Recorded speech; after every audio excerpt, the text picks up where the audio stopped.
ঢাকা জেলা বিএনপির সাধারণ সম্পাদক ও কেরানীগঞ্জ উপজেলা দক্ষিণ বিএনপির সভাপতি অ্যাডভোকেট নিপন রায়চৌধুরী, গোলজারবাগ দুর্জয় অ্যাসোসিয়েশনের সভাপতি আবু জাহিদ মামুনের সাংগঠনিক দক্ষতার ভূয়সী প্রশংসা করেছেন।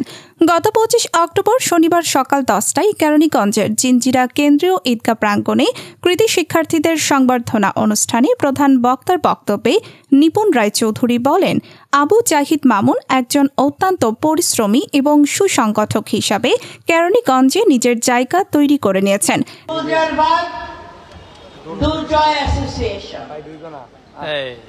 যার সভাপতিত্ব করছেন আজকের এই অনুষ্ঠানের সম্মানিত সভাপতি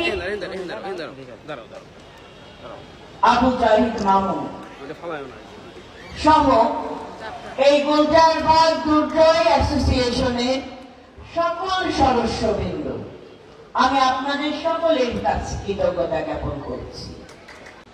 আজকে আমাদের সামনে যে সকল শিশুরা উপস্থিত হয়েছে, আজকে গোলজারবাগ দুর্জয় অ্যাসোসিয়েশন যে সম্বর্ধনার আয়োজন করেছেন, সেই সকল কৃতি সন্তান যারা উত্তীর্ণ হয়েছেন তাদের সবাইকে একটা মাঠে এই আয়োজনের জন্য আমি একজন রাজনীতি কর্মী হিসেবে, একজন বাংলাদেশের সচেতন নাগরিক হিসেবে আমি আপনাদের সকলে অতি আপনজন হিসেবে আমি আপনাদের সবাইকে শুভেচ্ছা, অভিনন্দন এবং সালাম জানাচ্ছি।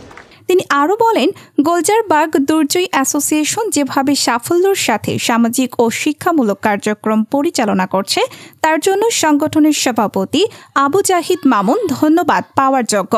সংবর্ধনা অনুষ্ঠানে 3টি শিক্ষা প্রতিষ্ঠানের এসএসসি পরীক্ষায় উত্তীর্ণ 585 জন শিক্ষার্থীকে ক্রেস্ট উপহার দেওয়া হয়। এই ধরনের কাজের মাধ্যমে তরুণ প্রজন্মকে উৎসাহিত করার জন্য তিনি আবু জাহিদ মামুনকে সাধুবাদ জানান।